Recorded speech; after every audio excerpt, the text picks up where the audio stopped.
हर साधक एकांत में बैठ करके अंतःकरण में उन वृत्तियों का विरोध करे जो हमें प्रभु के मार्ग से विमुख करने वाली हैं। उनके विरोध की भावना यही है कि उनसे उदासीन रहे, उनके द्वारा प्रेरित की हुई कोई भी चेष्टा ना होने पावे। अगर इतना आप संभाल लेंगे तो स्थिति करुणा निधान प्रभु दे देंगे कि एक समय आएगा कि कोई भी ऐसी दुर्वासना का राज्य बाहर हो तो भी आपके ऊपर कोई प्रभाव नहीं पड़ेगा। हमें ऐसे पक्के बनना है, हमारा एक एक कदम इतना पुष्ट होता जाए कि हम जितना चल गए उसमें कोई हमें फेल नहीं कर सकता। हम जितनी यात्रा कर गए उतनी यात्रा में अब कोई हमें पीछे नहीं हटा सकता, एक कदम पीछे नहीं हटा सकता। हमें बाहरी दिखावे में नहीं फंसना। बाहर से हमें कोई सिद्ध कर रहा कह रहा है, अंदर से हम वासना से जल रहे, क्या लाभ। बाहर से हमें कोई पाखंडी कह रहा है, अंदर से हम सिद्ध भावना में मगन है, क्या नुकसान। हमें सच्चे बनना है, हमें भगवत प्रेमी बनना है, हमें भगवत प्रेम प्राप्त करना है, हमें भगवदानंद में डूबना है। इसलिए हमें अंदर से सुधार करना होगा। शरीर, मन, बुद्धि, इंद्रियां ये अगर विषयों के संयोग में आ जाएं तो भी हमारे मन में अनुकूल प्रतिकूल परिस्थिति, राग द्वेष परिस्थिति, हर्ष शोक परिस्थिति, सुखद या दुखद परिस्थिति ना प्रभावित कर पावे। कैसे जानेंगे आप कि आप प्रभावित हो रहे कि नहीं? यदि आपका भजन छूट रहा है तो आप प्रभावित हो गए।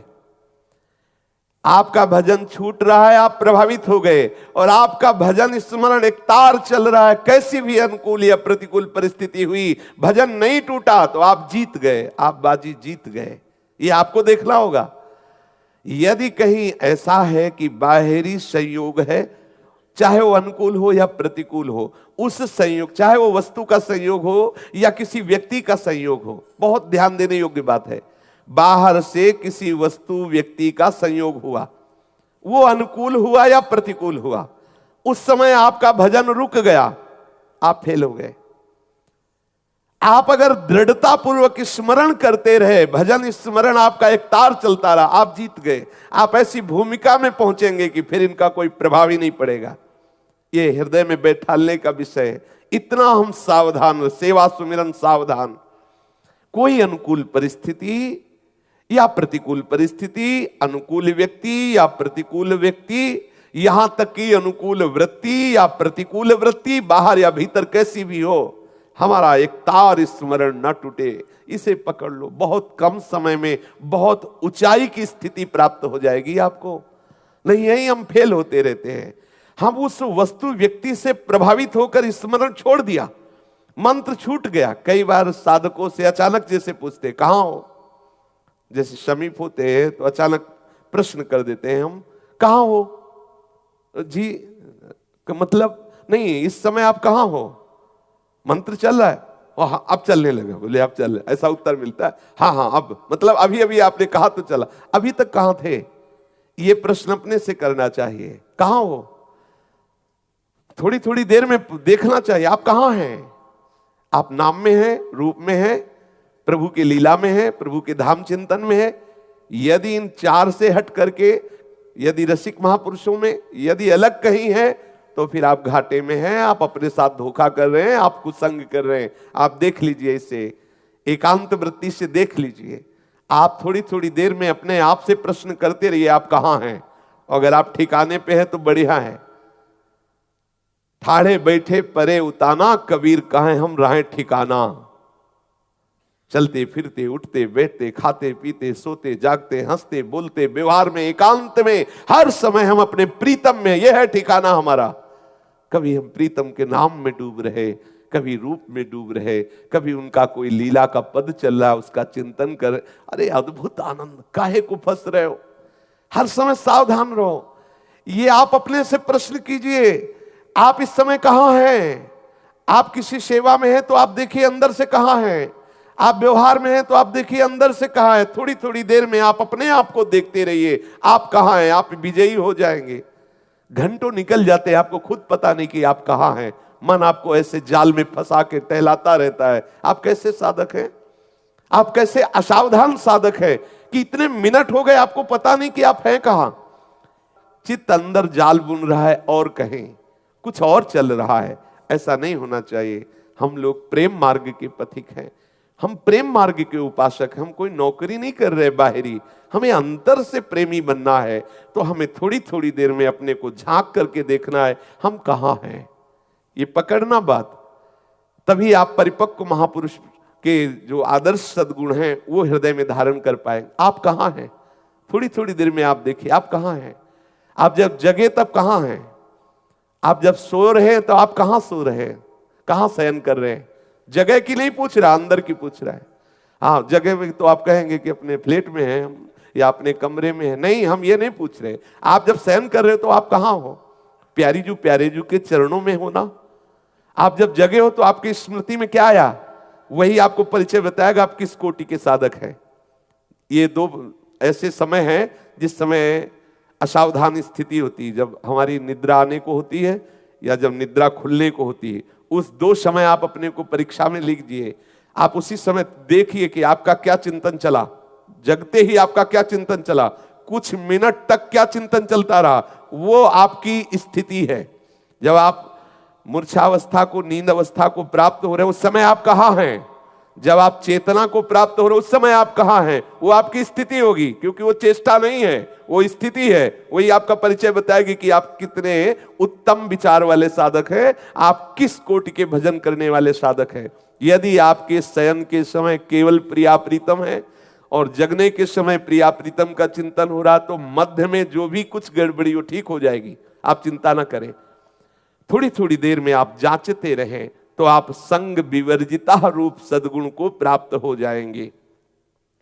आसक्ति को मिटाने के लिए पदार्थों का स्वरूप से त्याग करना एक ये बाहरी साधन है कि हमें मीठा बहुत प्रिय है, मीठा आने ही न पावे, मीठा हटाओ। ये एक बाहरी साधन, वास्तविक साधन नहीं है।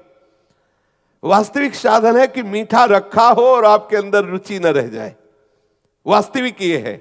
कब लगेगा, जब उससे ज्यादा मीठा कुछ लगने लगेगा, उससे ज्यादा कुछ मीठा लगेगा। तो सबसे मीठा है प्रभु का नाम। आप खूब नाम जप कीजिए, सच्ची मानिए एक दिन देखिएगा कि चाहे जितने मीठे पदार्थ रखे हो आपकी रुचि ही नहीं रहेगी, इच्छा ही नहीं रह जाएगी। ऐसे ही सारे इंद्रियों के भोग हैं। जब आपको प्रभु प्यारे लगने लगेंगे, प्रभु का सुख मिलने लगेगा, वो जब रस आने लगेगा तो ये सब फीका हो जाए। तो खास बात इधर ध्यान ना दे कि हमने ये छोड़ दिया, अब यही छोड़ना है। पकड़ने का ध्यान दो, छूटने का अपने आप होता रहेगा। ये हम अनुभव की बात कह रहे हैं आपको। छोड़ने के ध्यान में हमें बहुत घाटा होता है। जैसे हम सोच रहे हैं कि हमें ये मीठा छोड़ना है, तो चिंतन मीठा का हो रहा है, महत्व मीठा का है और रस मीठा का है। छोड़ना बहुत कठिन है। क्या करें, उस विषय को ही छोड़ दो। वो छूटे ना छूटे उससे छोड़ो, इधर पकड़ो, बहुत मीठा है, बहुत महिमामय है। और इधर जब पकड़ोगे ना तो उधर का चिंतन छूटेगा, उधर का चिंतन छूटेगा, इधर का रस बढ़ेगा, वो अपने आप छूट जाएगा। उसकी तुम चिंता मत करो। छोड़ने की चिंता में चिंतित मत हो, क्योंकि वो समय वर्तमान का नष्ट हो रहा है। जैसे आप किसी भी विषय के छोड़ने में बहुत चिंतित हो रहे हैं, तो उस विषय का महत्व है, उस विषय का चिंतन है, इसलिए बहुत कठिन होगा छोड़ना। क्या करें, बिल्कुल फ्री हो जाओ। आप चिंतन को, उस चिंतन को प्रभु के नाम में लगाओ, प्रभु के रूप में लगाओ। और ये सत्य है, ये सत्य चिंतन आपके उस असत चिंतन को अपने आप नष्ट कर देगा। ये हम अपने हृदय की प्रक्रिया को कह रहे हैं। इसी प्रक्रिया से निर्विषय हुआ जाता है। हम जिस विषय को छोड़ना चाहते हैं उसी को गाढ़ चिंतन कर रहे हैं, वर्तमान हम नष्ट कर रहे हो, सोच रहे हैं उस पर विजय प्राप्त कर लेंगे, असंभव। अगर उस विषय को छोड़ना है तो पहले उसे गौर करो और मुख्य चिंतन लाओ भगवदाकार वृत्ति करने के लिए। जो ही भगवत चिंतन में, जैसे हमें आगे कदम बढ़ाना है, हम आगे वाले कदम को सुदृढ़ता पूर्वक ना रखें और पीछे वाले को उठा दे तो क्या होगा, गिर जाएंगे। तो हमें पीछे वाले को उठाने के पहले आगे वाले को जमाना है, और आगे वाला जमा दो, पीछे वाला उठा दो, कोई फर्क नहीं पड़ेगा, आप गिरोगे नहीं। आगे जमाना है नाम रूप लीलाधाम परमात्मा चिंतन में। इसकी परवाह न करो, एक झटके में पूरा विश्व का वैभव आपके हृदय से राग रहित कर देगा। पूरे विश्व के वैभव के राग रहित करने की सामर्थ्य भगवत चरणारविंद में है। बिल्कुल चिंता मत करो। यहाँ हमारे पास विवेक है, बहुत छोटी कैंची, धीरे धीरे हम कहां तक ऐसे सूत्र काटेंगे। और प्रभु के पास कृपा रूपी तलवार है, एक ही बार में पूरी सब कट जाएंगी। आप क्या करो, भगवद आश्रित होकर चिंतन पर महत्व दो। ये जो हमारे अंदर वर्तमान में विषय त्याग के चिंतन की गाढ़ वृत्ति आती, इसमें दो दोष होते हैं। एक होता है उस विषय का महत्व, और दूसरा होता है वर्तमान में उस विषय का चिंतन तो छोड़ोगे कब, किसके सामर्थ्य से छोड़ोगे। पहली बात उसमें महत्व बुद्धि खत्म हो, दूसरी बात भगवत चिंतन हो, तभी आप छोड़ पाओगे। अगर भगवत चिंतन नहीं, उसी का चिंतन हो रहा है, तो आप सोचते रहो कि छोड़ना है, आज से कसम खाते हैं गंगा जी की यमुना जी की, और दूसरे दिन फिर वही करेंगे। क्या करें, हमें कोई कसम खाने की जरूरत नहीं, हमें खूब प्रसाद पाके नाम जपने की जरूरत है। और ठीक ना हो जाओ तो बताना, इसी बल से आगे बढ़ा जाता है। ये सब छूट जाते हैं, सब छूट जाते हैं, अपने आप छूट जाते हैं। आप पकड़ने की कोशिश करें, आप पैर जमाने की कोशिश करें, वर्तमान को भगवत चिंतन में लगाइए, आपका सब मंगल हो जाएगा, भूत भी मंगल हो जाएगा और भविष्य भी मंगल हो जाएगा। हम वर्तमान को विषय छोड़ने के चिंतन में बर्बाद कर रहे हैं, तो हमारे अंदर सामर्थ्य तो है नहीं भगवत चिंतन की, तो छोड़ नहीं पाते। इसीलिए इतना समय हो गया।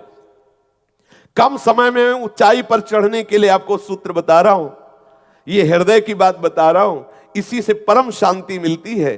जितने भी गंदे विषय हैं, हम छोड़ने के लिए क्या उपाय करें, भगवत चिंतन, उसका चिंतन ही ना होने दे। ये खास बात है। हमारे पास जो वर्तमान का ये मिनट है ना, हम इस मिनट में किशोरी जी के गोरे चरणों का चिंतन करते हैं।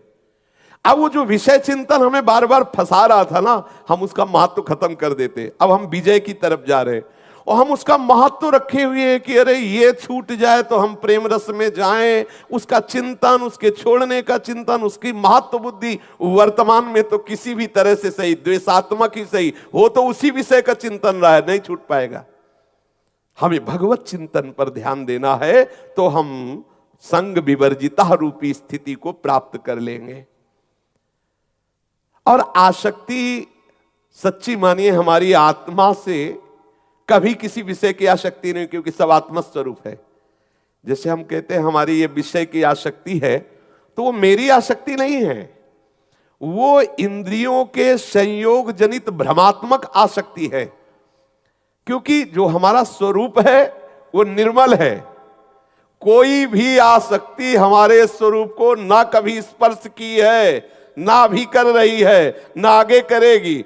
देह और इंद्रियों के संयोग का अधिष्ठाता मन विषयों की आसक्ति में फंसा हुआ है, और आप चिंतन के द्वारा जब मन को इधर लगा देंगे तो अनासक्त हो गए। सारा खेल इस मन का है। मन इधर लगा कि आप जीवन मुक्त, मन इधर लगा तो पुनरपि जननम पुनरपि मरणम पुनरपि जननी जठरे शयनम। जीव मात्र की एकमात्र परम गति प्रभु है। जब प्रभु देख लेते हैं ना कि हमारे चिंतन के लिए प्रयासरत है, वो कृपा कर देते हैं। एक दिन ऐसी झांकी आएगी कि आप बावरे हो जाएंगे, देख लेना। कभी कभी जब पूर्व में शास्त्रों का स्वाध्याय होता तो प्रलोभन बढ़ता, नई अवस्था थी कि कैसे भगवत साक्षात्कार हो। पूरी पूरी रात जग करके मंत्र जप करते, अंधकार के सिवा कुछ नजर ना आता। एक व्याकुलता, शैव संप्रदाय में थे तो एक व्याकुलता। अब सन्यास मार्ग में ज्यादातर निरपेक्ष महापुरुष मिले, भजन करो न करो कहने वाले नहीं है। तुम पूछो उचित उत्तर दे दिया, नहीं कोई मतलब नहीं, तुम जो भी कर रहे हो उदासीन। सन्यास मार्ग में ये नहीं है कि रोकने वाले हैं तुम ये क्यों कर रहे हो, ऐसा नहीं। उसमें है ही है कि मेरे सिवा कुछ है ही नहीं, तो तुम जो भी कर रहे हो वो सब केवल इंद्रियों का विलास, माइक विलास उधर देखते। तो ज्यादा निरपेक्ष महापुरुषों का मिलन होता, और हृदय में पहले से संस्कार थे भक्ति के, क्योंकि वो प्रभु को इधर लाना था। तो एक व्याकुलता थी कि मुझे कुछ दिखना चाहिए। प्रारंभ में संतों से, गुरुजनों से सुना था कि जब मंत्राकार वृत्ति की जाती है तो इष्ट का साक्षात्कार होता है। अब जब आंख मूंदो तो वही अंधकार, रात रात भर जग करके मंत्र जपते, गंगा जी के किनारे एक व्याकुलता, लगता कि कैसा जीवन ये, क्या कुछ दिखाई नहीं देता। और प्रायः प्रारंभिक अपने लोग बैठे हैं, देख लीजिए, आंख बंद करो तो अंधकार ही नजर आएगा। यदि वास्तविक प्रवेश नहीं हुआ भगवत राज्य में तो वो अंधकार ही नजर आता है। अब हृदय में व्याकुलता इतनी जोर से बढ़ी कि वाराणसी में ऐसा लगा कि खान पान सब छोड़ करके और शरीर को बिल्कुल घाटों में रहते थे। ऐसा लगा कि इसको जब तक भगवत साक्षात्कार न हो तब तक जीवन किस काम का। अब उस व्याकुलता में प्रभु से जो पुकार होती थी, फिर एक दिन देखा कि बिल्व वृक्ष के नीचे बैठे थे।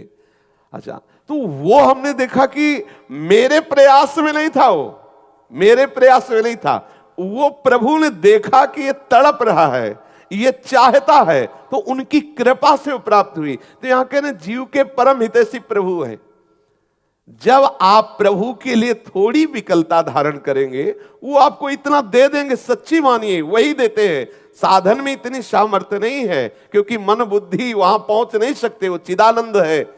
अब वो मन बुद्धि में आ जाते हैं, निहाल कर देते हैं। हम तुम्हें, अब हमारे पास कोई शब्द नहीं कि हम तुम्हें उनकी कृपा का कैसे वो शब्द बताने की सामर्थ्य भी नहीं है। अद्भुत कृपा, अद्भुत कृपा प्रसाद। बस आप ऐसा कीजिए, हृदय से जो विषय आकर्षण है उसके छोड़ने के प्रति आप समय बर्बाद मत कीजिए। आप प्रभु को पकड़ने के लिए व्याकुल होइए। प्रभु के चिंतन में इतनी सामर्थ्य, इतनी आग है कि वो सब वासनाओं को भस्म कर देगी। और वो ऐसे कृपालु हैं कि वो उतरते हैं। कहते हैं भगवान का अवतार होता है। भगवान का अवतार का तात्पर्य भगवान का उतरना, अपनी महिमा से उतरते हैं और हमारे अनुसार, हमारी सामर्थ्य के अनुसार वो उतर करके हमें अनुभव कराते हैं। नहीं, उनको अनुभव करने की सामर्थ्य इन यंत्रों में नहीं है। प्रभु का प्रत्येक भक्त के हृदय में अवतार होता है। प्रत्येक भक्त के हृदय में वो जिस भावना का होता है प्रभु वैसे ही अवतार था। इसीलिए हरि के अनंत अवतार हैं। अवतार जब शास्त्रों में कहे जाते हैं ना तो कहे जाते 24 अवतार हैं, इतने अवतार, लेकिन प्रभु के अनंत अवतार है। हर भक्त के हृदय में प्रभु उसकी भावना के अनुसार अवतरित होते, उतरते हैं अपनी महिमा से और उसके हृदय में प्रकाशित होते। हमें तुम्हें गूढ़ बात बता रहे हैं, साधन में कमी आप मत रखो और अहंकार भी न करो कि इसी से बात हो जाएगी। और अंदर से व्याकुल होकर प्रभु को पुकारो। किसी दिन घटना घटेगी आपके जीवन में। परिवर्तन जो एकदम होता है वो घटना से होता है। कोई न कोई ऐसी घटना अलौकिक आपके जीवन में घटेगी कि सारा सिस्टम आपका भगवदाकार हो जाएगा। और एक सेकंड होता है, वो घंटा तो घंटा नहीं होते, एक सेकंड में ब्रह्मबोध होता है। एक सेकंड में एक बस हो गया। जगने में कितना मिनट लगता है, ऐसे इस जगह पूरा का पूरा स्वप्न खत्म। ऐसे पूरा का पूरा सृष्टि विधान अंतर ध्यान, एकमात्र वही तत्वबोध, एकमात्र। एक सेकंड लगता है, एक सेकंड में अनुभूति होती है और वो उनकी कृपा से होती है। इसलिए हम प्रभु के नाम रूप लीला धाम, प्रभु के जो गुरुदेव भगवान स्वरूप है, उन्होंने जो उपासना दी है उसको पूर्णतया पकड़ने की चेष्टा करें। अंदर जो वासनाएं, बिल्कुल मत घबराइए। ऐसी कृपा की तलवार चलेगी, सब कट जाएंगी। और आप निश्चिंत रहिए, निश्चिंत होकर प्रभु के चिंतन में रहिए। आपके अंदर ऐसी सामर्थ्य आ जाएगी कि आप मान अपमान को सहने लगेंगे, आप निंदा स्तुति को सह जाएंगे। आपके जीवन में ऐसे ऐसे महापुरुषों का आगमन होगा कि आपका हृदय उस धरा का हो जाएगा। बाहर से नहीं, हो सकता है बाहर से आपको ना मिले, लेकिन आपके स्वप्न में, आपके ध्यान में ऐसे महापुरुष आएंगे जो आपको अपने समान बना लेंगे। इंतजार कीजिए। पर ईमानदार साधक के जीवन में यह बात होती है। अगर बेईमानी क्या है कि हम हैं भगवत मार्ग के पथिक और पोषण कर रहे हैं विषयों का, तो प्रभु देख रहे हैं, एक संतुष्ट है। हमारे प्रभु देख रहे हैं, संतुष्ट है खिलौनों में, तो खेलते रहो। और जब आप अंदर से विकल होंगे तो इतनी सामर्थ्य प्रभु में नहीं है कि तुम्हारी विकलता देखकर वो चुपचाप बने रहे, नहीं है। क्यों? एक मां चुप नहीं बैठती तो अनंत माताओं का दुलार लिए हुए मेरा प्रीतम वो कैसे चुप रह सकता है? अगर वो चुप है तो आपके किसी न किसी खेल को देख करके, आप कहीं न कहीं किसी विषय सेवन में राजी है, इसलिए वो चुप है। जिस दिन आप समस्त विषयों से विरक्त होकर के हृदय से व्याकुल होकर पुकार उठोगे प्रभु, तो आप देख लेंगे प्रभु आपसे दूर नहीं है। एक माँ भी तभी तक काम में लगी रहती जब तक बच्चा खिलौनों से खेल करके ऊब करके और रोना शुरू नहीं कर दे। जहां रोना शुरू किया उसे भाग के आना पड़ता है। ऐसे ही मेरे प्रभु रुदु सुस्वरम राजन, कृष्ण दर्शन लालसा तो तासा मावीर भूत छोरी समय मान मुखाम मुजा, पीतांबर धरा सृगवी साक्षात मनमथ था। अपने लिए कठिनता लग रही है, प्रभु के लिए कठिनता नहीं है। हम प्रभु के चरणों का आश्रय लेकर आज के सत्संग का सार विषय, हम विषय छोड़ने के चिंतन में ना फंसे, हम प्रभु को प्राप्त करने के चिंतन में, अखंड स्मृति के उसमें हम जोर दें, तो वो अपने आप जब हमारे स्मरण में प्रभु रहेंगे तो सब विस्मृत हो जाएगा। और अगर कुछ बचेगा भी तो कृपा सिंधु की कृपा से सब मिट जाएगा। करऊं सद्य ते साधु समाना, मैं उसे संत बनाऊंगा। जिसे प्रभु संत बना दे फिर कौन उसे बिगाड़ सकता है। भगवदाश्रित होकर निरंतर चिंतन परायण रहो। कोई भी परिस्थिति आपके चिंतन को ना रोक सके, इतने मजबूत बनो। चाहे कोई निंदा करे, चाहे कोई हमारी बड़ाई करे, चाहे कोई हमारा अपमान करे, चाहे कोई हमें सम्मान दे, हमें दोनों स्थिति में सावधान रहना है कि भगवद स्मरण ना छूटने पाए। फिर आप देख लो आप कितनी स्थिति में पहुंचते, कौन सी भूमिका में पहुंचते।